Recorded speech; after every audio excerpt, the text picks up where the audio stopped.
तो दिवस म्हणजे 26 नोव्हेंबर 1949. तो दिवस आपण संविधान दिन म्हणून साजरा करत असतो. तर आपल्या शाळेचे पण नियम आहेत की नाही? आहेत ना नियम? आपण केव्हा पण येतो का? तर नाही.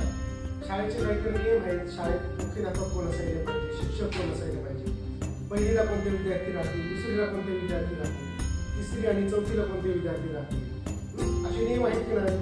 आपल्याला पहिलीला कोणते पुस्तक राहतील, काय आहे, शाळेची वेळ केव्हा, हे सर्व नियम आहेत की नाही?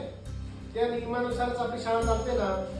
मग त्याप्रमाणे आपला देशाचा कारभार कसा चालावा ह्या नियमांचा एक संच म्हणजे संविधान त्याला आपण म्हणतो.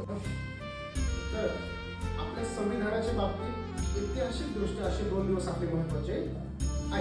पहिला म्हणजे 26 नोव्हेंबर आणि दुसरा 26 जानेवारी. मग तुम्ही म्हणाल की 26 नोव्हेंबर रोजीच का बरं आपलं संविधान अंमलात नाही आणलं? 26 जानेवारीला का बरं आपण प्रजासत्ताक दिन साजरा करतो? 2 दिवस का बरं?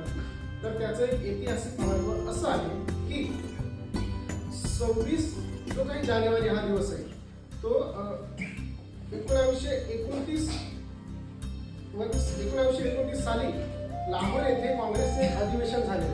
त्या अधिवेशनामध्ये असा ठराव करण्यात आला की आपल्या संपूर्ण स्वातंत्र्याची प्रतिज्ञा घेण्याचं ठरलं. आणि मग 26 जानेवारी 1930 हा दिवस प्रतिज्ञा घेण्याचं ठरलं आणि त्या दिवशी संपूर्ण स्वातंत्र्याची एक प्रतिज्ञा घेण्यात आली. त्या दिवसाचं एक ऐतिहासिक महत्व म्हणून आपण 26 जानेवारी हा एक प्रजासत्ताक दिन म्हणून साजरा करतो.